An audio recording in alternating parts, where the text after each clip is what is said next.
today in this episode, I'd like to show you this little mini cinema rig that I've built out of a tiny small mirrorless camera and what this can do. So yeah, let's get right into it.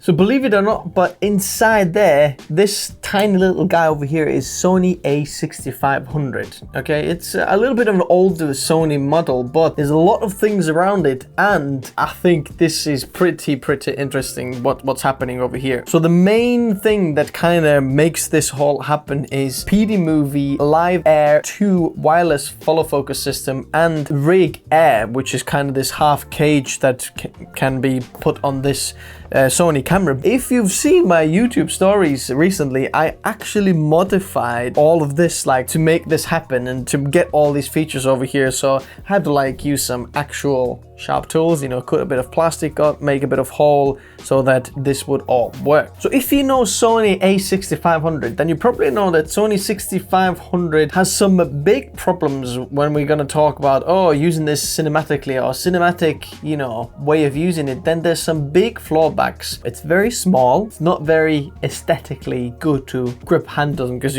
two of your fingers are just loose, so it's not very good to hold. You can't monitor your own audio. The batteries go like crazy. The batteries go through so fast, and if you think the Sony battery is the best one to get for this, then it actually isn't. Go check out my other video about testing which Sony battery or the third-party battery fits best for the older version or the smaller size Sony batteries, the NPFW50 batteries. Then check out that video where I bought every single battery from Amazon and then tested out which one lasts the longest, and Sony battery wasn't the best, believe it or not. So there's some big fallbacks over here. This rig over here seems to be fixing quite a lot of it. It's by no means perfect, but I think why I want to show you this is just to give you a few ideas and just kind of get your creative flows going, what you can do with even a camera that can be as small as Sony a6500. I just filmed some random clips around the house with this S-Log 3 just to kind of get a feel of this documentary style kind of shooting of this, to feel would this kind of work like a one-man band, doing everything, and how would it actually work? It actually works pretty cool. So using S-Log 3 and shooting around the house, it was interesting. In the UK, we're still in the quarantine. Depends when this video is gonna go live. Still quite crazy in the UK, at least here. Also, did I forgot to mention that this rig has wireless audio monitoring. So what that means is you're just gonna plug whatever headphones into over here, and then plug that on you, put it in your pocket and put your headphones in there, and then you can wirelessly monitor audio with this. So basically you don't have to have any wires hanging to your ears of this when you're crouching up and down. Just have them in your ears with this and you're monitoring your audio. Then I've got a battery back, third-party battery back, because Sony doesn't actually produce a battery back for the a6000 series. So I've got a third-party battery back which has been modified. There's two battery slots inside. One of them is a normal battery, and then the other one is a dummy battery which doesn't actually fit in there. As you can see in the front over here, the cable is coming out from this corner over here. So I had to chisel out some of this plastic and make this work. This monitor over here, I'm having a dummy battery come out because there is an 8-volt output over here, and this is by Andy Cine, and it's Andy Cine dummy battery as well. By the way, everything that I'm talking about, you can find links in the description if you want to check them out and how I made this. So basically this Andy Cine monitor, which is my favorite budget monitor that supports LUTs and a lot of very fancy monitoring features, this is what I'm using the most. It's a 5-inch monitor, but it also has an 8-volt output port over here, which powers this camera over here. So when I turn the monitor on now, I can turn the camera on.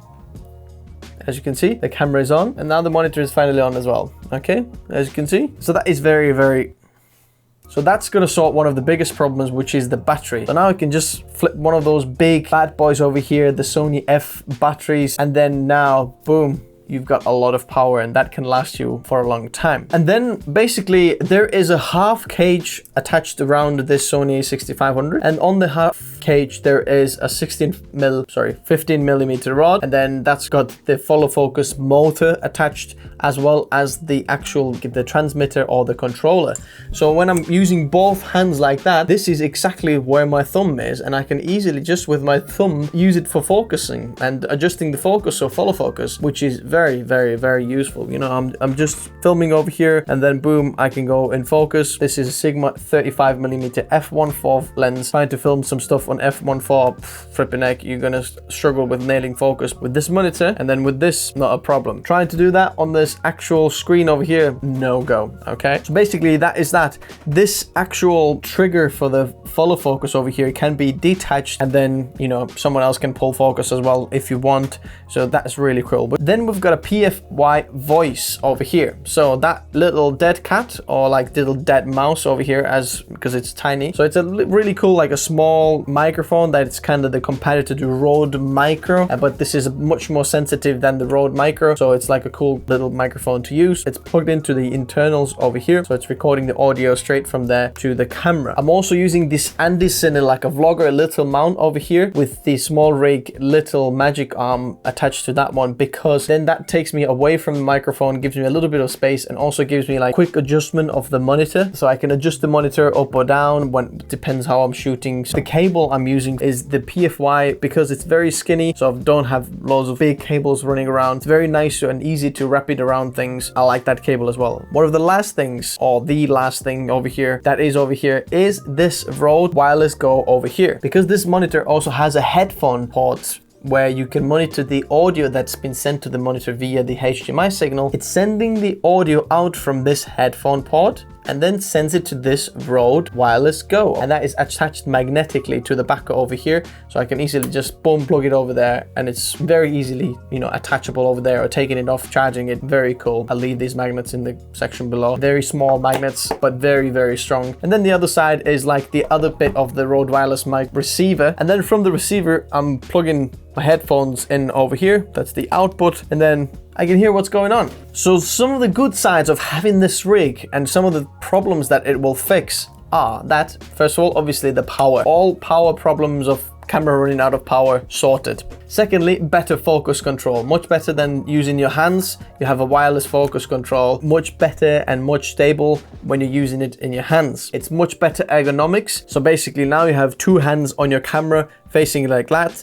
It's much more stable, much more heavier, much more easier to pull focus and operate the camera. Much, much better than just a tiny little A6500 and getting loads of shakes because it's so light. Remember wireless audio monitoring? That wasn't possible before on the camera. It's much better audio recording. The microphone is much better than the built-in microphone. Don't forget a lot of mounting options. Now, if you wanted to, you could actually add a wireless video transmitter to it as well. Something like the Hollyland Mars 400S, or if you want to, you know, this is probably a bit of an overkill over here, and we're not talking about budget anymore here now if you wanted to, but you could easily attach it on the top of the monitor over here and put it on the back over there. If you wanted to, get an HDMI out from the monitor as well, which is not perfect, but it is possible if you wanted to. It adds weight, and you might thinking, hey, why is this a good thing? Well, the good thing is that when you add weight, the camera shake, or when you're doing handheld footage, looks much more cinematic or documentary style like you would, because cinema cameras are very, very heavy. So any handheld shots that have been shot with the cinema cameras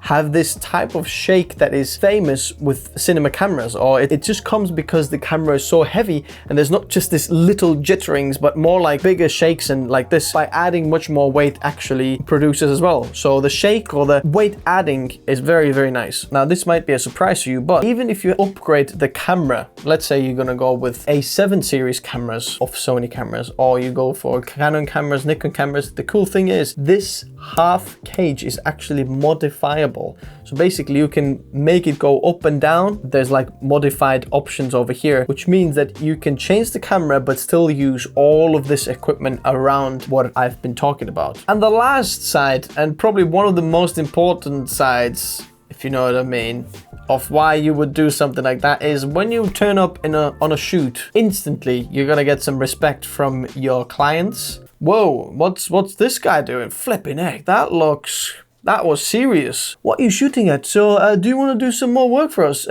What's this? It's funny. The weird thing is, it is actually true. So that's the weirdest thing. Getting some more work because you just rig your camera up. That's the weirdest thing. I know you're one of them, so comment below if you've experienced something like that. So quickly, I'm gonna go through some of the cons as well of this setup, because by no means this is perfect. It's very hard to get the SD card out from this camera, okay? Because the SD card slot is on the bottom of the battery compartment on this A6500, which means I'm gonna have to take the power bank or the bottom battery grip off, which means all of the cage comes off. You can transfer the vials via the USB port on the side as well, but it's much lower than taking the SD card out. So getting SD card out, a little bit of a problem. Also, because it is a half cage and there's no fixings around it as much, and there's only one hole in the bottom and top, it's sometimes when pulling too much on one side, you can pull the cage away from the actual follow focus motor and the lens belt, which means you're just gonna start going over the belt. Basically not perfect, if you know what I mean. If you are planning to use batteries on this rig, it's very hard to access the batteries because this is not gonna open unless you're gonna take this part of the handle out of the rig. This battery compartment doesn't come off from this battery grip because that's just in the way. So you can't change batteries if you tend to use batteries. That's why I recommend the Zoomy battery solution. You might be very grateful for having the audio monitoring option, but it's slightly out of sync because the HDMI signal that comes from the mirrorless camera to the actual monitor is lagged, or it's slightly delayed. And the last con is the ND filter adjustment is not as good as before. If you're next to like the zoom or the focus and LD, you kind of can adjust both of these very quickly to each other. But whereas this, if you want to adjust the ND, you're gonna have to move your hand from here to there. So that's a bit of a problem. So now I want to talk about the PD movie compartments over here that actually makes this whole idea, or gave me the idea why I wanted to do this, and give a little bit of a review of this PD movie things over here. Now, first of all, PD Movie just produces a lot of like wireless follow focus things. So if you want to check out their products, you can see the links in the description. But this one over here is Live Air, and it's kind of like a competitor with the Tilton Nucleus Nano and even PFY Focus, if you've seen that. But the good thing about this is that this version over here is powered by batteries. So there's no actual cables that run out or into this set of wireless follow focus or motorized follow focus, because there's two batteries, or like actually one battery inside the motor, and then there's one battery on the actual controller as well. Now, the build quality of the things that you get with it are very, very high quality. You take the motor or the controller out, it just feels solid. It feels very, very nicely done, very high-end product. Build quality feels very nice. It's all like metal, black, and just feels in your hand like, yeah, these guys are professionals. All the buttons and everything that you press, it's just like, ooh, big thumbs up for that. And yeah, you know, why you would get this is to get a wireless follow focus control or zoom control, because you can do that with this as well. They actually have like a dual system over this as well. So if you're maybe using it for like a conference or something, or like a sports game, you can have two of these handles on your, you know, tripod.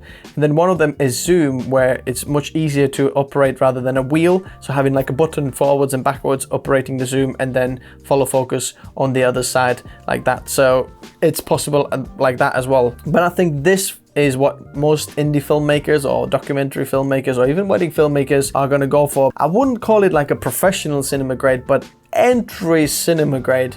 It's still like more like a pro consumer or pro hobbyist type of thing over here, because it doesn't have a lot of pro features like setting A and B points or adjusting how fast the wheel is gonna go. There's not a lot of adjustments you can do with it, but the good thing is you plug in and play, and you don't have to worry about that. The calibration is very easy. How you actually calibrate this is basically like this. You plug it in, turn on the controller first, and then just put the battery inside the motor, and once you've done that, the actual motor turns on and they connect to each other. And now how you actually calibrate is you're just going to move your lens to one side of the point, whether this is the closest focusing point or the infinity point. move it there, stop, kind of, and then move back to the other side where you want it to end, and then start to move it back to the middle. So go one side to the other side and start going back to the middle. As you start going back to the middle, the motor already realized, okay, it's calibrated. These are the points, and then boom, it's calibrated. Also the half cage, obviously that's probably one of the main points of getting a cage is you get a lot of mounting options. There is heck of a lot of 1/4" screws and even a hot shoe mount on the top over here, another one, so you're not going to lose yours. So adds another 2 on the top, and on the bottom it's attached to my camera, and then there's more holes on the bottom so you can put an actual tripod plate on as well and then mount it onto a tripod if you want to. The rig is adjustable so you can make this work with any camera. And I also like how easy it is to attach the control wheel anywhere you want. So basically you've got this like little clamp over here that it comes with. It can go around the rod, which I'm using over here, just the back of this 15mm rod. You can put this anywhere, so whatever you want to, you know, kind of attach it to, even like a monitor end or just on your finger or on your finger. Why would you do that? Anywhere you want. It's very, very easy to do that with this. It worked great, so I love that as well. Also, I've got to mention that the motor is very, very strong. So now when it is calibrated and actually attached to it, so as you can see, it controls the focus over there. If you take hold of this focus wheel, you can't actually turn it because the motor is so strong, it just holds it solid there. You can't turn it. There are a few things that obviously I think can be improved with this PD Movie Live Air and the Rig Air cage. So these are just like little things. One of the main thing is that obviously this wheel can't be adjusted anything on this. So this is how it works. It works this fast and you can't do anything to change that. My main concern being that there's like a little bit of an acceleration and stop process going on. So when I'm turning it, it starts to accelerate to the speed and then stop. So it's not going boom, boom, boom, boom. There's like a bit of a wheel going on, which is, you know, some people prefer it and you can get used to it, but I'll prefer if I could change that. If I wanted to, you know, change it off, give me a few options that either give me a linear control. So I wish there was like an A and B points as well that I could set with this, even though this wheel already has like hard end stops. So it doesn't go all anyway on this side and then goes all the way to the other side. So it kind of moves 360 degrees over here. When you charge the batteries, the thing is, obviously this battery can be charged inside this controller. Just plug it into a micro USB on the 5V. When you go to the double battery charger like I have over here, which is very helpful to have, obviously, okay, this is charged now. Now to get this battery out,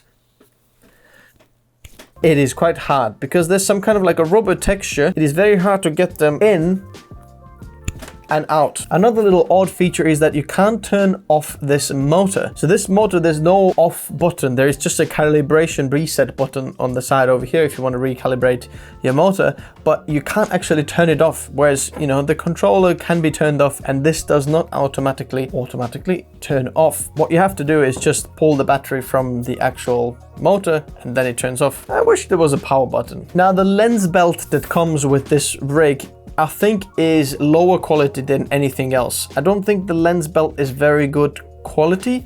I just found it a little bit odd. Obviously it comes with like this longer kind of handle as well if you want to use it manually, or I don't know why you would use this one if you're buying a wireless full focus like this. I was using like some of my PFY focus belts because that felt like a more stronger belt that I could get it right around and then clip it in, whereas this one is just kind of held in with like screwed in like a rubber, just holding it with pressure. But I don't feel it's as solid as anything I have before because the lens belt moves around quite a lot and I can't get it tight enough for it to work. So lens belt I think is lower quality than the rest of the thing. And the last thing is that if you look at the price of this like set over here, so the wireless follow focus over there is roughly around 20% more expensive than the Tilta Nucleus Nano. But you've got to consider that at the moment, or I'm not sure if they're going to keep it permanently, they're going to give you the free Rig Air with it. Okay, so this Rig Air comes with it, which is roughly around $100 of worth, and then makes the purchase much more worthy of the value. Okay, so you're getting much more for your money. But if you were going to get it just the follow focus on its own, it feels like a little bit more expensive than Tilta, Nucleus Nano. Apart from that, I was very excited testing this out, and it just feels very premium product as well. If you want to get this, the links for this setup is in the description, especially this PD movie that made this whole idea possible and made it possible to, mount things and get this baby A6500 into a baby cinema camera. I hope this gave you a few ideas what you can do with your camera, and maybe, rig it up a little bit and get a few things, get a follow focus, try out new things. And this was my review of the PD Movie Live Air 2 as well as the Rig Air, so check it out, the link is in the description. As always, hit subscribe if you haven't already, because more content like this is coming out every single week. Hit that like button, it actually makes a difference, and I'll see you in the comment section below. See you soon. Bye bye.